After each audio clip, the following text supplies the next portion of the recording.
کثرت سے جو آیا وہ یہی ہے اشہد ان لا الہ الا اللہ و اشہد ان محمد رسول اللہ. تو یہ اصول نہیں, اگر مان بھی لیں کسی ایک حدیث سے ثابت ہے, اس سے اصول کہاں بنتا ہے؟ پھر ایک حدیث سے تو اذان بھی چار مرتبہ پڑھنا ثابت ہے, تو کیا آپ کہیں گے اذان کو بھی چار مرتبہ پڑھنا شروع کرتے ہیں؟ محمد بھائی دیکھیے, یہ جو باتیں آپ ذکر کر رہے ہیں اس کا آخر میں کوئی ثمرہ شرعی احکام کی روشنی میں کوئی ثمرہ, کوئی رزلٹ, کوئی نتیجہ نہیں ہے. دیکھیے 2 لائن میں, اگر یہ ان الفاظ کے ساتھ کلمہ توحید ان الفاظ کے ساتھ ثابت نہیں ہے اور ہم ان الفاظ کے ساتھ پڑھ کر کے یہ دعویٰ کرتے ہیں کہ بعینہ یہی لفظ اللہ کے نبی سے ثابت ہے, تب یہ بات غلط ہوگی. تب ہم اللہ کے نبی سے ثبوت کا دعویٰ نہیں کر سکتے اگر نہیں ثابت ہے تو. لیکن دوسری بات, اس کا یہ مطلب نہیں ہوگا کہ اللہ رب العالمین کی وحدانیت کی گواہی آپ اس صیغے سے نہیں دے سکتے, یہ مطلب ہرگز نہیں ہوگا اس کا. ہم یہ دعویٰ نہیں کریں گے کہ اللہ, جیسے ہم بھائی یہ 2 لائن اگر آپ پکڑ لیں گے, آپ کے سوال کا جواب اسی میں ہے. ہم اگر حدیث میں وہ جو لفظ ثابت نہیں ہے, ہم دعویٰ نہیں کر سکتے کہ اللہ کے نبی صلی اللہ علیہ وسلم نے اکٹھا یہی الفاظ بولے ہیں. یہ دعویٰ کوئی کرے گا تو غلط ہوگا اگر حدیث میں نہیں ثابت ہے تو. لیکن دوسری بات, اس کا یہ مطلب نہیں ہوگا کہ اللہ کی وحدانیت کی گواہی ان الفاظ سے نہیں دے سکتے. اچھا شیخ, اچھا ایسے کر لیتے ہیں, یہ کیا کوئی ذکر بغیر سنت کے, کوئی ذکر بغیر سنت کے قبول ہو جائے گا؟ کوئی کلمہ یا ذکر کوئی بھی ہے وہ سنت کے بغیر ہم پڑھیں گے وہ قبول ہو جائے گا؟ اس میں تفصیل ہے, اصل میں کنفیوژن آپ کو یہیں پہ ہے. اب میں سمجھا آپ کی بات.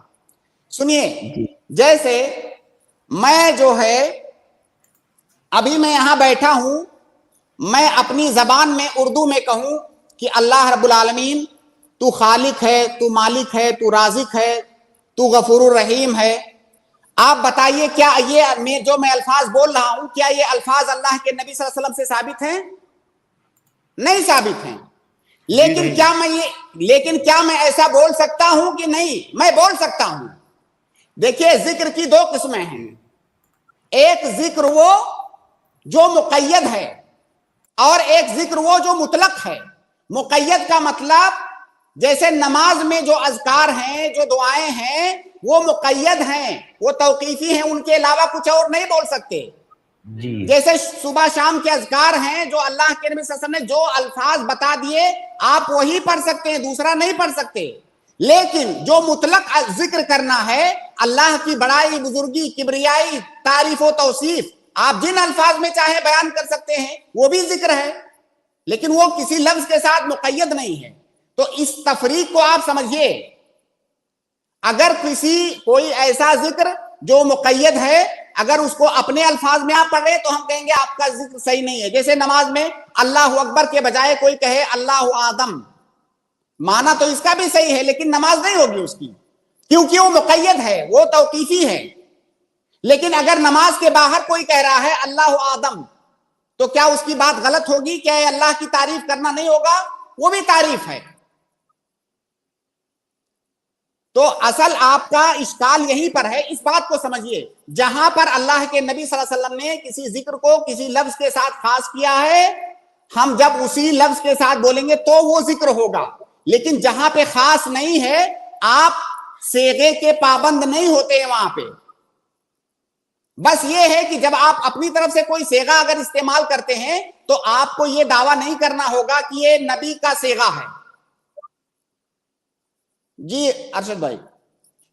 جی ہاں جی شیخ, یہ بات میں نے شیخ کفایت اللہ سے بھی کی ہے, تو وہ آگے سے ایک حدیث دکھاتے ہیں, میں نے وہ پہلے بھی آپ کو ذکر کیا. دیکھیے ہم جو باتیں اس وقت میں نے عرض کی آپ کے سامنے, شیخ یہ جو روایت میں نے کھولی ہے, جی سب سے پہلی بنی الاسلام والی, تو اسی بات کا ذکر ہے, شہادتی اللہ الہ الا اللہ وان محمد رسول اللہ. اصل میں تو اسی کو وہ کہہ رہے ہیں کہ اشہدو کہیں گے. جی اصل میں جب لا الہ الا اللہ ہم کہتے ہیں تو اس میں اشہدو یہ مقدر ہوتا ہے. جی جی جی. اب مجھے نہیں معلوم کہ بھائی مقدر کا مطلب سمجھتے ہیں عربی اسلوب میں اس کا کیا مطلب ہوتا ہے. دیکھیے آپ اپنے ذہن کو پریشان مت کیجئے, یہ ایسا مسئلہ نہیں ہے جس میں کسی کا اختلاف ہو یا سلف سے کہیں منقول ہو. البتہ جو لفظ اللہ کے نبی سے ثابت نہیں ہے اگر ہم وہ لفظ ذکر کریں گے تو ہم اس کو یہ نہیں کہیں گے کہ میں نبی کا لفظ ذکر کر رہا ہوں، لیکن اس کا یہ مطلب نہیں ہوگا کہ اس لفظ کے ساتھ ہم اللہ کی وحدانیت نہیں بیان کر سکتے۔ تو شیخ آپ مانتے ہیں کہ لا الہ الا اللہ محمد رسول اللہ سنت نہیں ہے؟ مجھے نہیں معلوم، مجھے ساری حدیثیں جب اس سلسلے کی میں جمع کروں گا یا کوئی جمع کر کے میرے سامنے رکھے گا تو فیصلہ میں کر پاؤں گا۔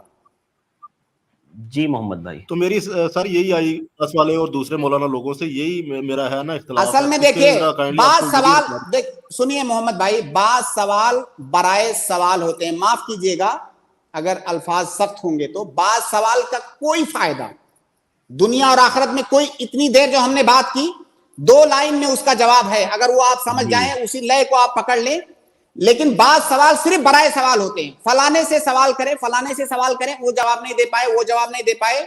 بھائی میں صاحب بتا رہا ہوں کہ جو لفظ اللہ کے نبی سے ثابت نہیں ہوگا کسی کے لیے جائز نہیں ہوگا یہ دعویٰ کرنا کہ یہ الفاظ نبی سے ثابت ہیں، لیکن اس کا یہ مطلب نہیں ہوگا کہ اس لفظ کے ساتھ اللہ کا ذکر نہیں کر سکتے۔ یہی دو پوائنٹ آپ یاد رکھیں، بس اسی میں جواب ہے سارا۔ جی محمد بھائی۔ جی شیخ ارشد، ٹائم ہو گیا ہے ہمارا۔ جی شیخ، ٹائم وقت ہو گیا ہے۔ 1-2 سوال صرف میں کمنٹ سے لے لیتا ہوں شیخ، چونکہ محمد بھائی کا کافی لمبا ہو گیا سیکشن۔ جنید بھائی کا سوال تھا، جنید مارٹین، انہوں نے پوچھا ہے شیخ السلام علیکم، بیٹھ کر نماز کیسے پڑھی جاتی ہے، رکوع اور سجدہ کیسے کریں شیخ؟ اس میں آپ ایک اصول یاد رکھیں، اسی اصول کی، آپ کا سوال ظاہر ہے بہت تفصیل آپ نے نہیں بتایا ہے اپنے سوال میں، آپ یہ اصول سمجھیے کہ نماز کھڑے ہو کر کے پڑھنا ہے، فرض نماز کی ہم بات کر رہے ہیں، کھڑے ہو کر پڑھنا ہے، رکوع سجدے کی جو ساری کیفیت بتائی گئی ہے وہ آپ سب لوگوں کو معلوم ہے کہ کیسے کھڑا ہونا ہے، کیسے رکوع کرنا ہے، کیسے سجدہ کرنا ہے، آپ کو ویسے ہی نماز پڑھنا ہے۔ لیکن اگر کوئی آدمی معذور ہے تو ہم اس کو یہ کہیں گے کہ جو کام کرنے سے آپ معذور ہو وہاں پہ رخصت کا استعمال کرو، جیسے آپ کھڑے نہیں ہو سکتے کرسی پہ بیٹھ سکتے ہیں تو آپ کرسی پہ بیٹھیے، لیکن آپ رکوع صحیح حالت میں، اوریجنل حالت میں آپ رکوع کر سکتے ہیں، تو اس کا مطلب یہ نہیں ہوگا کہ رکوع بھی کرسی پہ کریں، کیونکہ رکوع تو آپ کر سکتے ہو، تو رکوع ایسے کرو جیسے کرنا ہے۔ تو جو چیز آپ نہیں کر سکتے اس میں آپ یہ دیکھیے کہ میں اس کو کیسے کر سکتا ہوں آسانی کے ساتھ، ویسے کیجئے بس۔ جی جزاک اللہ خیر شیخ۔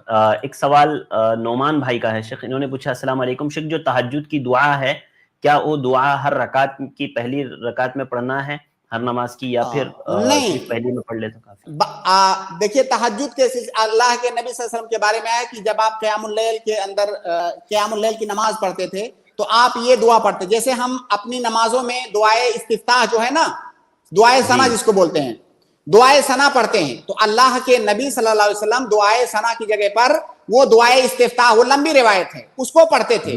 تو اس کا مطلب جہاں پہ دعائے استفتاح پڑھتے ہیں یا دعائے ثنا جس کو ہم کہتے ہیں وہیں پر اس دعا کو پڑھیں گے بس۔ جی حدیث میں کہ نبی صلی اللہ علیہ وسلم اپنی نماز کی ابتدا اس سے کرتے تھے، تو آپ ابتدا میں پڑھیں گے یعنی دعائے ثنا کی جگہ پر۔ جی جزاک اللہ خیر شیخ۔ ایک سوال یہ ہے شیخ کہ گھر کی اصلاح کیسے کریں، نماز نہ پڑھنے والے کو کافر بولو تو بولتے ہیں کہ نماز شروع کر دی تو ہمیں کافر کہنے لگے، ایسے لوگوں کا کیا کرنا چاہیے؟ یعنی وہ یہ بول رہے ہیں شیخ کہ وہ نماز پڑھ رہے ہیں، وہ نماز پڑھتے ہیں، وہ کسی کو بولتے ہیں کہ بھئی نماز نہ پڑھنے والا کافر ہوتا ہے، اس کو سمجھانے کے لیے بولتے ہیں، تو وہ کہتے ہیں کہ تم نے نماز شروع کر دی تو آپ سب کو کافر بولنے لگے کیا؟ دیکھیے 2 باتیں کہوں گا میں یہاں پہ، یہ مسئلہ بہت بار اس پروگرام میں ڈسکس ہو چکا ہے، تارک صلاۃ کا مسئلہ۔ 2 باتیں کہوں گا ایک عام آدمی، ایک عام مسلمان کے لیے، کہ پہلی بات تو اگر گھر میں آپ کے لوگ نماز نہیں پڑھتے ہیں تو ان کو نصیحت کیجئے، جو بھی اصلاح کا طریقہ آپ کو مناسب لگے، ظاہر ہے ہر گھر کے لیے الگ الگ طریقہ ہوتا ہے، ہم کوئی سٹیک ایک طریقہ آپ کو نہیں بتا سکتے کہ جا کر کے اسی طریقے پر عمل کرنا، ہر آدمی کے لیے الگ الگ طریقہ مناسب ہوتا ہے، تو جو طریقہ آپ کو مناسب لگے اس طریقے سے اصلاح کیجئے، مگر کیجئے۔ دوسری بات یہ ہے کہ یہ جو تکفیر کا مسئلہ ہے آپ اس میں مت پڑھیے، یہ علماء کا کام ہے، تکفیر کے مسئلے میں آپ مت پڑھیے، آپ کا جو کام ہے اصلاح کرنا، اس کی کوشش کیجئے، اور اس کوشش پر آپ کو اجر ملے گا، اور آپ سے یہی کوشش مطلوب بھی ہے، اس سے آگے آپ سے مطلوب نہیں ہے۔ جی جزاک اللہ خیر۔ آخری سوال شیخ لے لیتا ہوں صرف میں، ایک سسٹر ہے اسما کا، انہوں نے پوچھا ہے شیخ 4 رکعت والی نماز میں تیسری اور چوتھی رکعتوں میں سورہ فاتحہ کے بعد کوئی اور سورت پڑھنا چاہیے یا نہیں؟ اللہ کے نبی صلی اللہ علیہ وسلم عام حالات میں، جو اکثر حالات ہیں ان میں اللہ کے نبی صلی اللہ علیہ وسلم نہیں پڑھتے تھے، لیکن بعض دفعہ پڑھنا بھی ثابت ہے، اس لیے اگر کبھی کبھار کوئی پڑھ لے تو کوئی حرج کی بات نہیں ہے، بلکہ کبھی کبھار پڑھنا علماء نے سنت بھی بتایا ہے، لیکن ہمیشہ کی جو عادت تھی استمرار کانٹینیو اللہ کے نبی صلی اللہ علیہ وسلم ایسا نہیں کرتے تھے، لیکن کبھی کبھار ثابت ہے بعض روایتوں میں۔ جی جزاک اللہ خیر شیخ۔ میں اپنے ان بھائیوں سے معذرت چاہوں گا جو ہمارے ساتھ اسٹریم میں ایڈ ہے لیکن ہم ان کو نہیں لے پائے۔ آپ کل آئیے انشاءاللہ، ہم اور 3 دن آپ کے روبرو ہوں گے اور آپ کے سوالات لیں گے۔ ابراہیم بھائی، اسی طرح علی مومن بھائی، آپ تمام سے گزارش کہ آپ کل ضرور آئیں۔ جزاک اللہ خیر شیخ، آپ نے وقت دیا، بہت بہت شکریہ، مزید زیادہ وقت آپ نے دیا 10 منٹ، اللہ تعالیٰ اس کی بہتر جزا آپ کو دے۔ انشاءاللہ کل ملاقات ہوگی شیخ، بارک اللہ فیکم، السلام علیکم ورحمۃ اللہ وبرکاتہ۔ اس کے بعد میں اپنے تمام ناظرین کا شکر گزار ہوں کہ الحمدللہ آپ اتنی دیر تک ہمیں سنتے رہیں، اپنے سوالات آپ پوچھتے رہیں، آپ کو امید ہے آپ کے علم میں اضافہ ہوا ہوگا، بہت سی چیزوں کا آپ کو علم ہوا ہوگا۔ میں آپ سے گزارش کروں گا کہ آپ کل ضرور آئیں اور اپنے ساتھ اور 3 لوگوں کو لے کر کے آئیں۔ یہ جو لنک آپ کے پاس آتی ہے وہ آپ ضرور آگے بھی شیئر کریں اپنے دوسرے بھائی بہنوں کو، تاکہ وہ بھی آ کر کے جڑے اور وہ بھی اپنے سوالات کریں۔ ناظرین مجھے دیجیے اجازت، انشاءاللہ کل پھر ملاقات ہوگی۔ السلام علیکم ورحمۃ اللہ وبرکاتہ۔